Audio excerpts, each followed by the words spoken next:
மலைகளால் சூழப்பட்ட ஒரு சிறிய நகரத்தில உள்ளூர் பள்ளிக்குச் சென்ற ஈதன் என்ற சிறுவன் இருந்தான். அவன் எல்லோரையும் போல ஒரு சாதாரண பையன். நண்பர்களுடன் விளையாடுவது, பறவைகள் பாடுவதைக் கேட்பது, வானத்தில் மேகங்களைப் பார்ப்பது, அதுதான் அவனுடைய சிறிய உலகம். ஆனால் அவன் மிகவும் சிரமப்பட்ட ஒரு விஷயம் இருந்தது, படிப்பது. அவன் எவ்வளவு கடினமாக முயற்சி செய்தாலும் அவனுடைய பாடங்களைப் புரிந்து கொள்ள முடியவில்லை. அவனுடைய வகுப்பு தோழர்கள் அடிக்கடி அவன் தவறுகளைப் பார்த்து சிரிக்கிறார்கள். அது ஈதனை இன்னும் மோசமாக்கியது. அவன் மெதுவாக தன் மீது நம்பிக்கையை இழக்கத் தொடங்கினான்.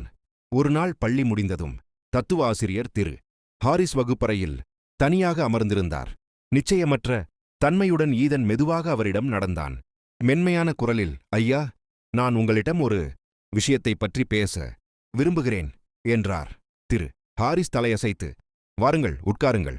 என்ன என்றார். ஈதன் ஒரு கணம் அமைதியாக இருந்துவிட்டு, எனக்கு படிப்பில் மிகவும் மோசமாயிருக்கிறது. எனக்கு எதுவும் நினைவில் இல்லை.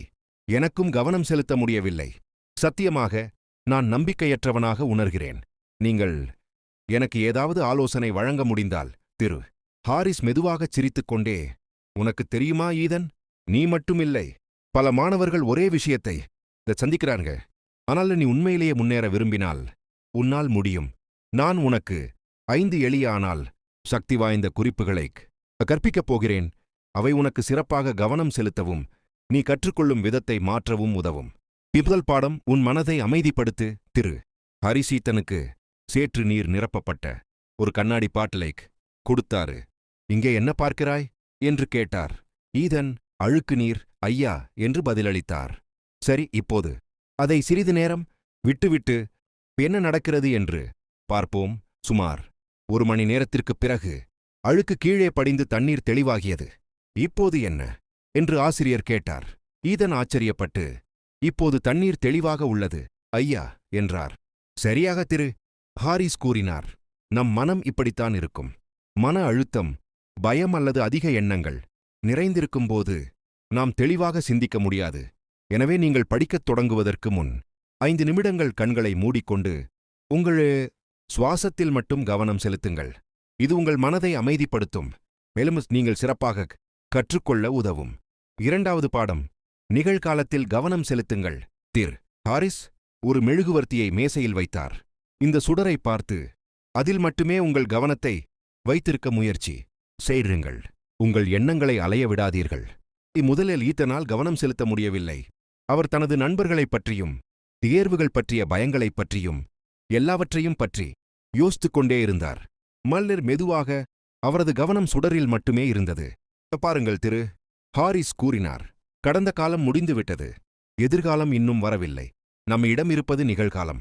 எனவே நீங்கள் படிக்கும்போது உங்கள் மனம் விலகிச் செல்லும்போது மெதுவாக அதை மீண்டும் பணிக்கு கொண்டு வாருங்கள். இதை ஒவ்வொரு நாளும் பயிற்சி செய்யுங்கள்.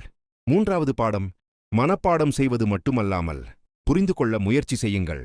திரு ஹாரிஸ் ஈதனுக்கு ஒரு கடற்பாசி மற்றும் ஒரு பாறையைக் கொடுத்தாரு. பின்னர் அவர் 2 மீதும் தண்ணீரை ஊற்றினார்.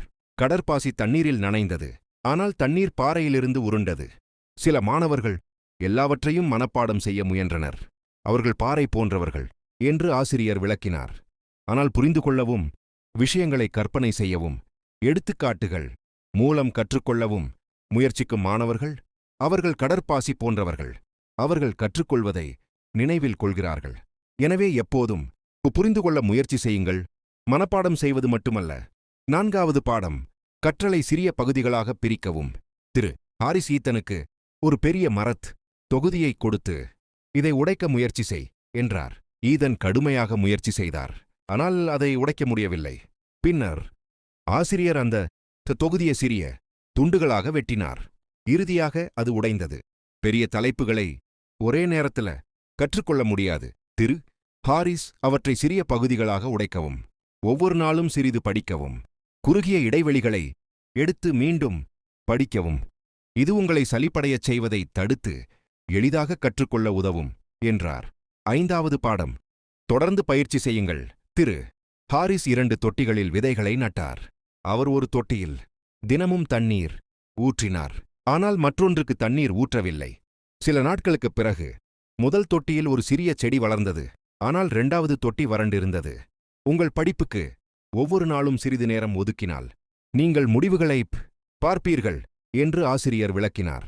மொழியில் நீங்க ஒரு நாள் படிச்சு அடுத்த 3 தவிர்த்தால் அது உதவாது. ஒவ்வொரு நாளும் பயிற்சி செய்யுங்கள். அது வெறும் 20 நிமிஷங்கள் கூட. அடுத்த சில வாரங்களில் திரு ஹாரிஸ் கொடுத்த ஒவ்வொரு ஆலோசனையையும் ஈதன் பின்பற்றினான்.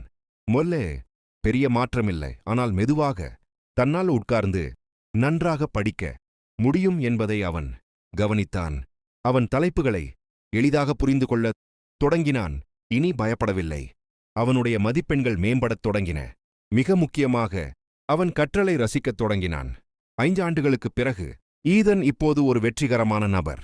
அவனுடைய தத்துவ ஆசிரியர் தன் கற்றலை என்றென்றும் மாற்ற 5 எளிய வழிகளை பகிர்ந்து கொண்ட அந்த நாளிலிருந்து அவன் வாழ்க்கையின் மிக முக்கியமான பாடங்கள் வந்தன என்பதை அவன் அடிக்கடி நினைவில் கொள்கிறான். நீங்களும் படிப்பிலோ எழுந்த வாழ்க்கையில் எதிலோ சிக்கல் இருந்தால் ஈதன் செய்தது போல் ஒரு படி முன்னேறுங்கள். உங்கள மனசை அமைதிகாத்த வச்சிருங்க. புரிந்து கொண்டு தொடர்ந்து பயிற்சி செய்ய முயற்சி செய்யுங்கள். உங்களின் சிறிய முயற்சிகள் ஒரு நாள் பெரிய சாதனைகளாக வளரும்.